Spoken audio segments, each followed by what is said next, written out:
Olá pessoal, nesse vídeo a gente vai aprender como encontrar máximos e mínimos locais de funções de duas variáveis através do teste da segunda derivada. Então, só para situar, encontrar máximos e mínimos, né, otimizar funções, vocês já viram a grande importância disso quando estavam estudando funções de uma variável. Então, quando vocês tinham uma função f de r em r, vocês já aprenderam algumas definições, né? Eu tinha um máximo local em x igual a c quando f de c era maior ou igual que f de x para todo x no intervalinho i que contém c, né? Um intervalinho da forma c menos um epsilon, onde epsilon é positivo, c mais epsilon. A gente tinha um mínimo local em x igual a c quando o valor de f nesse ponto C era menor ou igual que f de x para todo x no intervalo da forma, né? Um intervalo com centro em C e raio epsilon, né? Epsilon é um número positivo. Então, eu tinha uma configuraçãozinha assim, né? Tava aqui, minha função é de R em R, então o gráfico tá em R2. Eu poderia ter algo assim, ó, com alguns picos, tá? E aí, nesses pontos aqui, a gente observa, através do gráfico, a existência de máximos e mínimos locais para essa função, representada por esse gráfico, tá? Aqui, vamos pensar que aqui é um B e aqui é um A. Bom, então, esses picos, né? Nesses picos a gente tem máximos e mínimos locais. Quando essas desigualdades aqui, elas são satisfeitas para todo o domínio da função, então a gente dizia que eu tinha um máximo ou um mínimo absoluto ou global. Então, aqui, nesse exemplo, eu tenho aqui máximo local, aqui eu tenho mínimo local,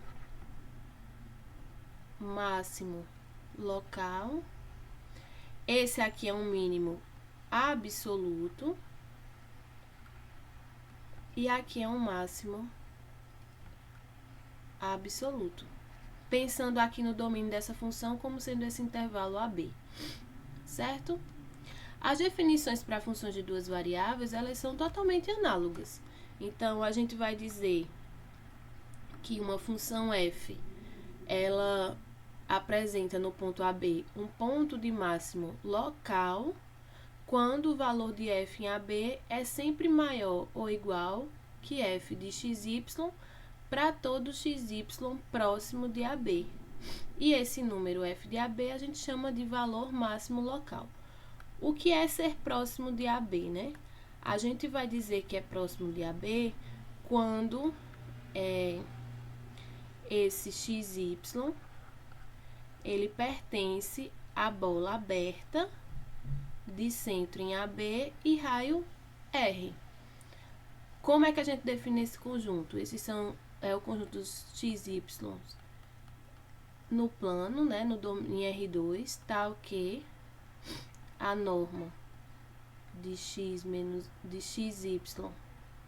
menos AB é menor do que R. Lembrando que isso aqui, né, é a raiz de x menos a ao quadrado mais y menos b ao quadrado, certo? Então, no fim das contas, você está pegando uma bolinha, sem considerar essa fronteira, né? Com centro no ponto AB e raio R, tá? Então, é isso que a gente quer dizer quando diz que o XY está próximo de AB. É bem análogo ao que a gente tinha aqui, né? Na reta, eu tinha um intervalo aberto com centro C e raio epsilon. E no plano, eu tenho uma bola aberta com centro AB e raio R.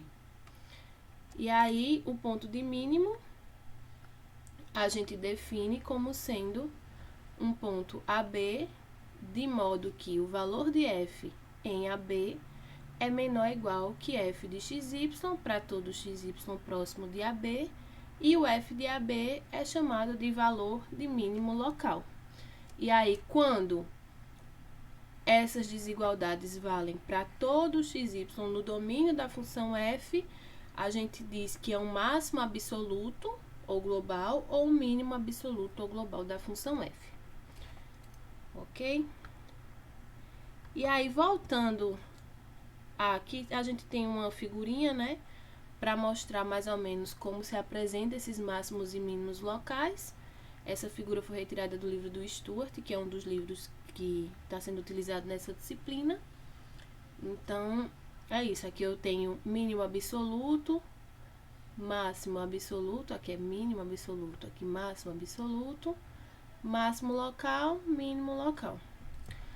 Bom, mas o que a gente quer saber é como encontrar esses máximos e mínimos locais e absolutos. Hoje a gente vai ver como encontrar os máximos e mínimos locais. E aí vamos novamente lembrar de resultados que a gente tinha para a função de uma variável. O primeiro deles era o teorema de Fermat. O que é que o teorema de Fermat nos garantia? Quando a gente olha, vamos voltar aqui. Quando a gente olha para o gráfico dessa função que eu considerei no começo, nos pontos em que a gente tem máximo e mínimo ou mínimo local, se a gente traça aqui uma reta tangente ao gráfico da função nesse ponto, essa reta tangente ela é paralela ao eixo x. Então, significa o quê? Significa que a inclinação dessa reta é zero. Inclinação de reta tangente é derivada. Então, o teorema de Fermat ele dizia justamente isso, que se f tem máximo ou mínimo local em x igual a c e f' de c existe, então, obrigatoriamente, a derivada nesse ponto tem que ser igual a zero. Bom, no caso em que eu estou com a função de R2 em R, a gente tem o análogo à reta tangente, seria o plano tangente. E aí, a gente faz o quê, né? A gente tem uma superfície, que é o gráfico dessa função, z igual a f de xy. E aí, as derivadas parciais, elas são o seguinte, você pega a curva de interseção entre essa superfície e o plano y igual a b, né? E pega a curva de interseção entre a superfície e o plano x igual a a. E aí, com isso, a gente consegue uma reta tangente a essa curva, né? Essa reta tangente, aqui que eu tô fazendo em roxo, a inclinação dela é a derivada em relação a x, e essa é a derivada em relação a y. E aí, através dessas retas tangentes, é que a gente consegue traçar, obter, né, na verdade, o plano tangente a essa superfície, né? Pegando o vetor normal, enfim, coisas que vocês já viram. Então, o análogo ao teorema de Fermat agora para o caso de funções de duas variáveis vai ser o seguinte. Se eu tenho um máximo ou um mínimo local no ponto AB, e eu sei que as derivadas parciais de primeira ordem existem nesses pontos, então, obrigatoriamente, essas derivadas têm que ser zero, certo? A demonstração é bem análoga aqui. A demonstração, eu vou supor que f, sem perda de generalidade, tá? Vou supor que f possui máximo local em AB. E aí, como a gente está falando de derivada parcial, a gente olha a outra variável como constante, né? Então, eu vou definir a função g de x, agora é uma função de uma variável, como sendo f de x, b, que é essa curva, né? Que eu estou colocando aqui, ó, em azul. Então, quando eu fixo y igual a b, eu obtenho uma função de uma variável. Bom, beleza. Se a gente sabe que f tem um máximo local em AB, então, consequentemente, a gente tem que x igual a é máximo local de G, certo? E como a gente sabe por hipótese que a derivada em relação a x de xy existe, então g' de x, que é essa derivada, existe. Assim, usando o teorema de Fermat para o caso de uma variável, a gente tem que g' de A é igual a zero. Ou seja, aqui é tudo B, tá? Vamos botar assim que fica mais visível, né? Portanto,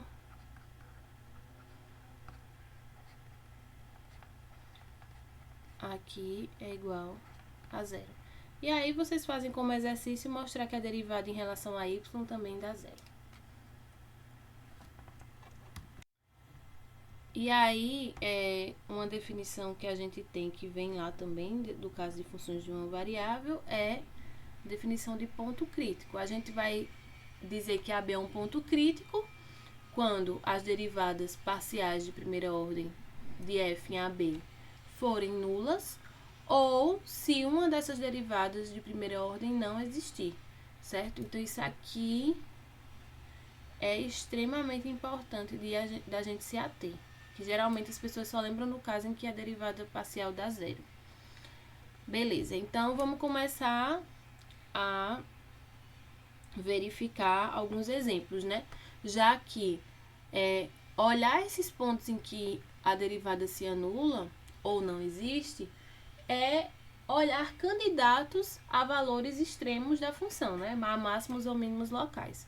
Então, o primeiro exemplo é determinar o ponto crítico dessa função aí. Então, determinar ponto crítico, como é uma função polinomial, as derivadas parciais sempre existem, então determinar ponto crítico aqui é determinar os pontos em que as derivadas parciais se anulam, né? A derivada em relação a x da função f vai dar menos 2x, e em relação a y, menos 2y. Então, resolvendo esse sisteminha, a gente chega aqui x igual a zero e y igual a zero. Então, o ponto crítico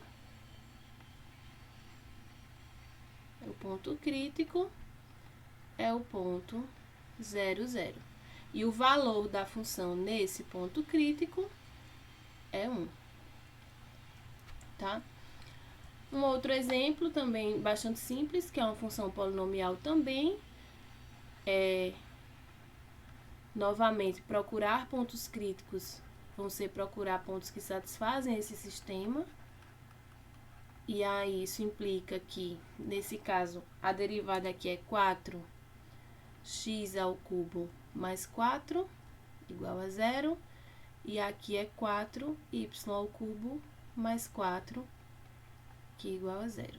Então, a gente chega aqui que x é igual a menos 1 e y é igual a menos 1. Então, o ponto crítico é o ponto menos 1, menos 1. E eu deixo para vocês fazerem o valor. Não, vou fazer. F de menos 1 vai dar 2 menos 4 menos 8 menos 6.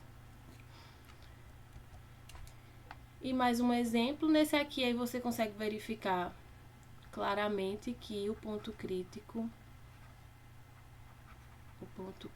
aqui é também a origem, tá? Com o valor 0. Bom, esses exemplos são bem simples, mas eles ilustram algumas coisas. Esse exemplo aqui da letra A, como a gente tem que f de xy é 1 menos x ao quadrado mais y ao quadrado, como que tá aqui dentro é sempre maior ou igual que 0, então isso é sempre menor ou igual do que 1. Para todo xy, né? Que isso é o valor de f no 0, 0. Então, esse ponto crítico, na verdade, ele é um máximo absoluto de f, tá? Quando você faz o gráfico, né, dessa função, lembrando que o que é que você faz para fazer esse gráfico, né? A gente pega as curvas de nível, que nesse caso são circunferências, aí olha as interseções com os planos coordenados, que vão dar parábolas, né? Parábolas. E aí o ponto máximo aqui, de fato, é o 1, tá? Bom, nesse último exemplo, a gente tem uma coisinha um pouco diferente. Lembrem aí do teste da segunda derivada.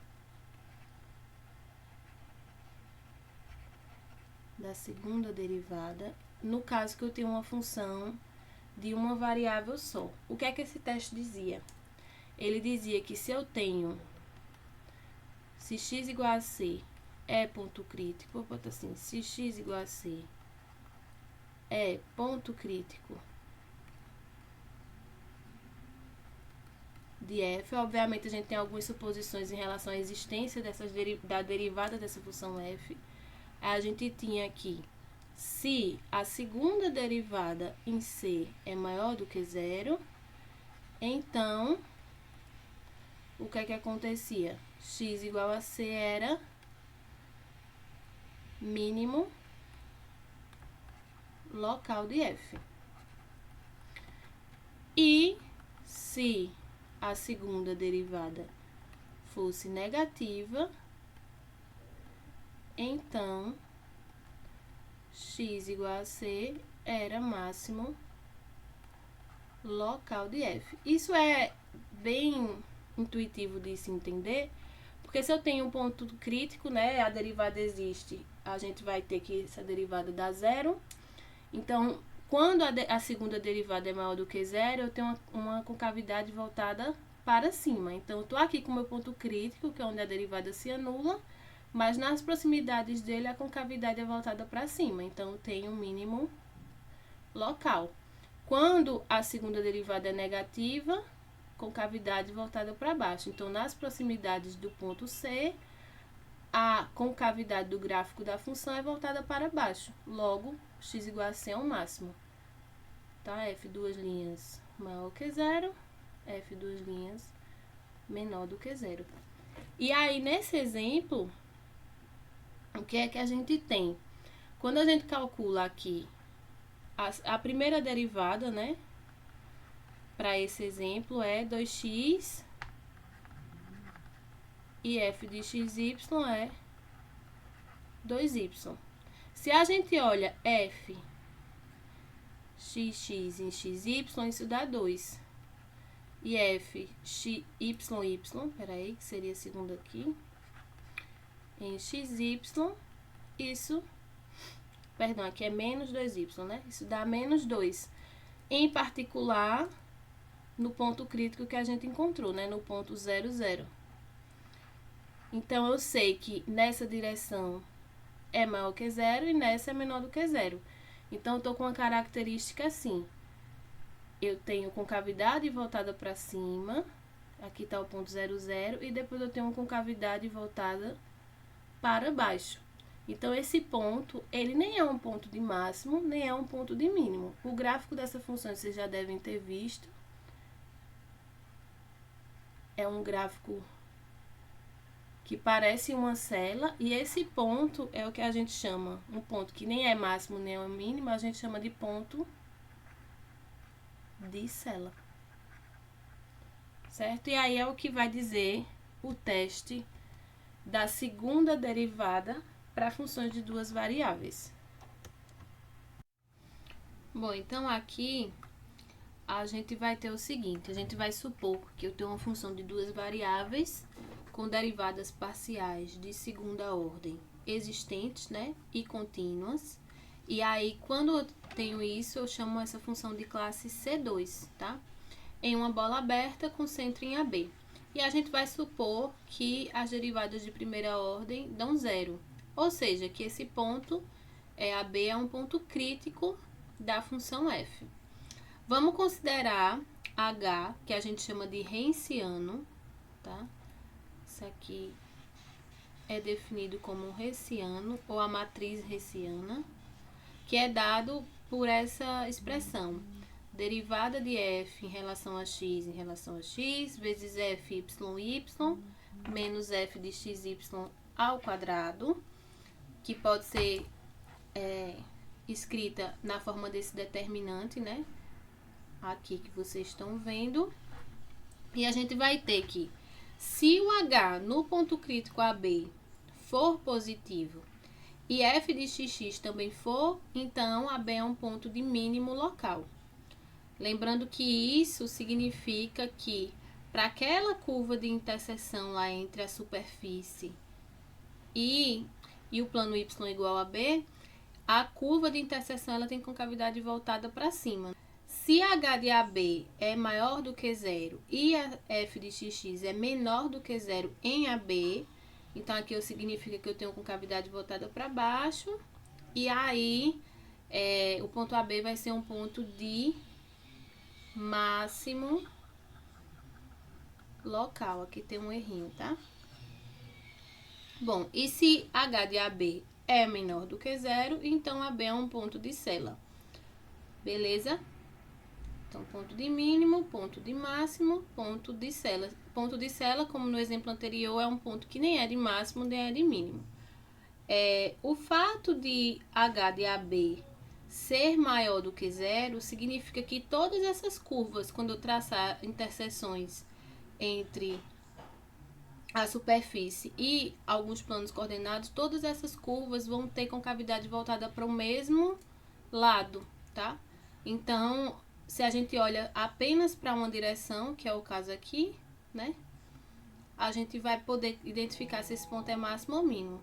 Quando o h de AB é negativo, acontece o que acontece aqui, que pegando uma direção eu tenho concavidade para cima, pegando outra direção concavidade para baixo e por aí vai.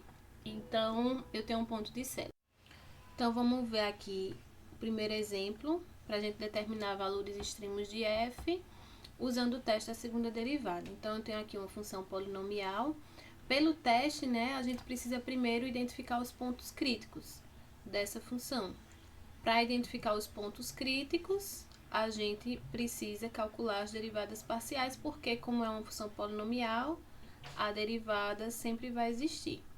Então, a derivada aqui em relação a x dá y menos 2x menos 2, em relação a y dá x menos 2y menos 2 também, e aí isso aqui dá zero, implica que y menos 2x é igual a 2 e menos 2y mais x é igual a 2. Resolvendo esse sisteminha, né, você pode multiplicar o de cima por 2. Vamos botar aqui, multiplicar essa equação de cima por 2 e somar as duas. E aí, a gente chega aqui, 2y menos 2y dá zero, menos 4x mais x dá menos 3x, e 4, aqui, né, 2 vezes 2, 4, mais 2 dá 6, o que implica que x é igual a menos 2, e se x é igual a menos 2, a gente vai ter que y também vai ser igual a menos 2. Então, a gente só tem um ponto crítico aqui, que é o ponto menos 2, menos 2. Feito isso, agora a gente vai usar o teste da segunda derivada. Então, para a gente usar o teste, a gente precisa calcular o hessiano. Para calcular o hessiano, a gente vai precisar primeiro das derivadas de segunda ordem, né? fxy, fyy. A gente vai precisar calculá-las. Então, vamos lá. Então, voltando aqui, lembrando a derivada aqui, fxx, eu vou derivar essa primeira, né? Em relação a x, que vai dar menos 2. Então, vai dar menos 2. Em relação a y, dá 1. E fyi dá menos 2 também. Em particular, como essas funções são funções constantes, para o ponto crítico menos 2, elas vão assumir os mesmos valores.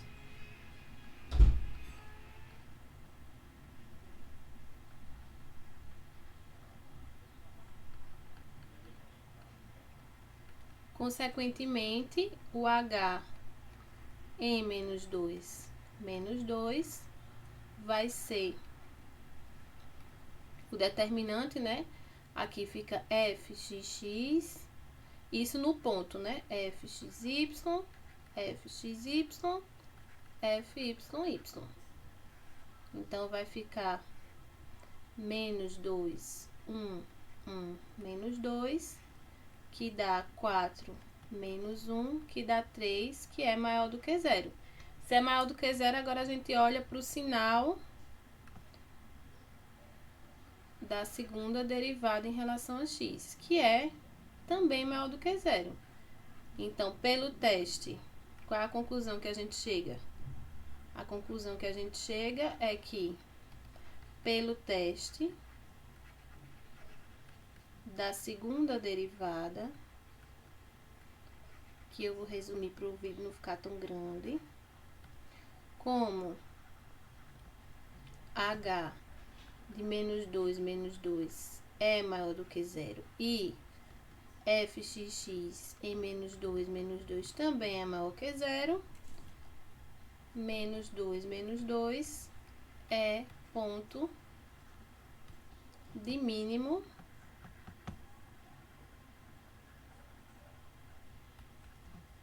local de f. E aí conclui. Agora um segundo exemplo, que é a função f de xy igual a exponencial de 1 mais x ao quadrado mais y ao quadrado. Novamente, é uma função que a gente consegue derivar sempre, né? Então, a gente vai procurar os pontos críticos, nesses pontos críticos olhar o hessiano. Então, como a gente já sabe que vai precisar das derivadas de primeira e de segunda ordem, uma sugestão é calcular elas logo de cara, calcular todas elas logo de início. Isso vai facilitar os próximos passos, tá? Então, vamos lá, né?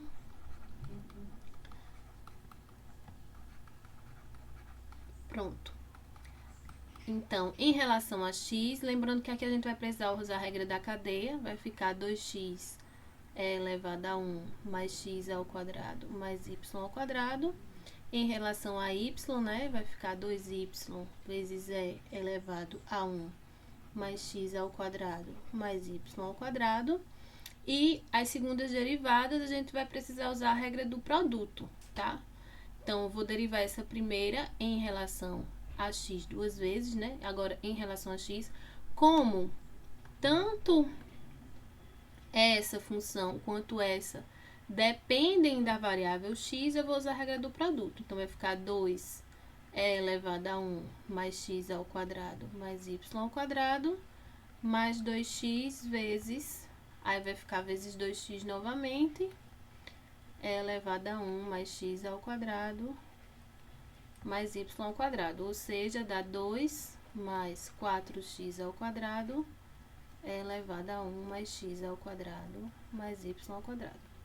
Derivando agora essa primeira em relação a y, aí eu já tenho uma pequena diferença, porque essa primeira função aqui não depende de y. Então, não preciso necessariamente usar a regra do produto, né? Basta derivar a segunda, que é a função que depende. Então, fica 2x vezes 2y é elevado a 1 mais x ao quadrado mais y ao quadrado, que dá 4xy é elevado a 1 mais x ao quadrado mais y ao quadrado. E, por fim, derivar essa segunda em relação a y, vai ficar 2 mais 4y ao quadrado é elevado a 1 mais x ao quadrado mais y ao quadrado. Certo? Então, para encontrar os pontos críticos, a gente vai olhar as primeiras derivadas, né? Então, os pontos críticos vão ser os valores em que a primeira derivada aqui vai dar 2x é elevado a 1 mais x ao quadrado mais y ao quadrado é igual a 0, e 2y é elevado a 1 mais x ao quadrado mais y ao quadrado é igual a 0. Então, lembrem que exponencial nunca se anula, né? A gente tem uma assíntota, né? Em y igual a 0 na função exponencial. Então, aqui, para essa coisa dar 0, o que tem que dar 0 é o primeiro fator dessa função. Consequentemente, x igual a 0, y igual a 0. Então, o ponto crítico aqui é o ponto 0, 0, a origem. Aí, agora a gente vai olhar o hessiano, tá? Então, o hessiano, como é que vai ficar? A gente vai calcular o h em 0, 0. Então, vamos olhar para cá. A segunda derivada aqui no 0, 0 vai ficar 2 é elevado a 1, dá 2e. Essa segunda aqui, perdão, como xy é 0, vai dar 0. Então, aqui vai ficar 0 e aqui vai ficar 0. E fy no 0, 0 vai dar 2 mais 0 é elevado a 1, que também dá 2e. Fazendo isso aqui, vai ficar 2e ao quadrado menos 0, que isso é um número positivo. Isso é positivo e fxx também é positivo. Então, a conclusão é que, pelo teste da segunda derivada,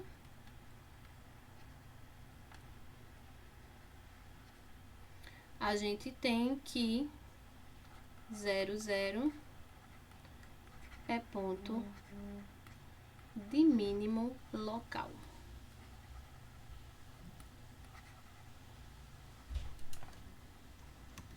Uma observação que eu esqueci de citar é que quando o h de AB, né? Observação. Quando o h em AB é igual a 0, então a gente não pode concluir nada, tá? E aí, de fato, você tem que olhar para a função, entender as características da função para poder verificar se existe e quais são os pontos de máximo e mínimo local. E aí, agora, para finalizar, a gente vai fazer um exemplo de otimização, que é esse exemplo 3, que esse exemplo ele tá como exemplo resolvido no livro do Stuart, volume 2, na seção de máximos e mínimos, tá? Na edição que eu tenho, que é a edição 8, a 8ª edição, tá na seção 14.7, certo? Bom, então vamos lá para o exemplo. Eu tenho uma caixa retangular sem tampa que deve ser feita com 12 metros quadrados de papelão. Eu quero determinar o volume máximo dessa caixa. Então, logo de cara, a gente não tem uma função, né? Uma expressão para essa função que a gente deseja encontrar o máximo. Mas ela é fácil de ser determinada, né? Eu tenho uma caixa.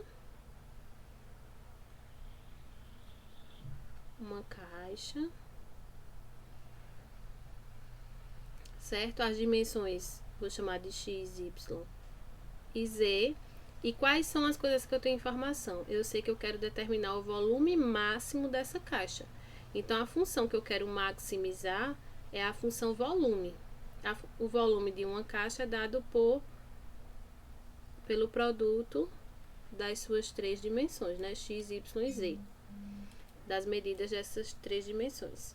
Então, esse volume aqui, ele é um volume de uma função de 3 variáveis. Mas o teste que a gente tem, o teste da segunda derivada que a gente tem, é para funções de 2 variáveis. Então, a gente precisa de alguma informação a mais em relação a esse problema para poder reescrever esse volume como uma função de 2 variáveis. E essa informação a mais é que a caixa deve ser feita com 12 metros quadrados de papelão. Então, a gente vai olhar a área dessa caixa, né? Então, eu tenho o fundo, que a área dele é x vezes y, mais as laterais aqui, essa lateral e essa lateral vai corresponder a 2xe, né? E essas laterais aqui da caixa, com base y e altura z, vai corresponder a 2yz. E eu sei que isso tem que dar 12, né? Pela informação do problema. Então, isolando o z aqui nessa segunda equação, eu chego que z é 12 menos xy dividido por 2x mais y, tá? E aí, substituindo o z,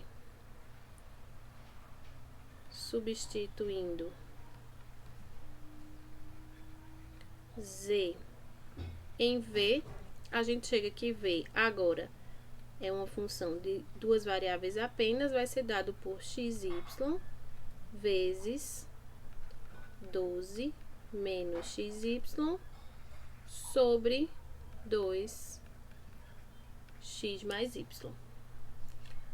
Certo? Bom, com a conclusão desse exemplo, eu vou deixar de exercício para vocês. O que é que vocês deverão fazer? Vocês deverão pegar o Stuart e olhar como é que foi. Na verdade, primeiramente, vocês devem fazer as contas, né? Encontrar os pontos críticos, usar o teste da segunda derivada para determinar esse máximo local e argumentar, né? Por que esse máximo local é um máximo absoluto. Feito isso, vocês olham a solução que vocês fizeram e olham o que foi feito lá no livro do Stuart, volume 2, tá? Vendo isso, vocês vão comparar se vocês de fato compreenderam o assunto até aí ou não, tá bom? Então, o próximo vídeo a gente vai encontrar um método para determinar máximos e mínimos absolutos e aí a gente conclui essa primeira parte de otimização.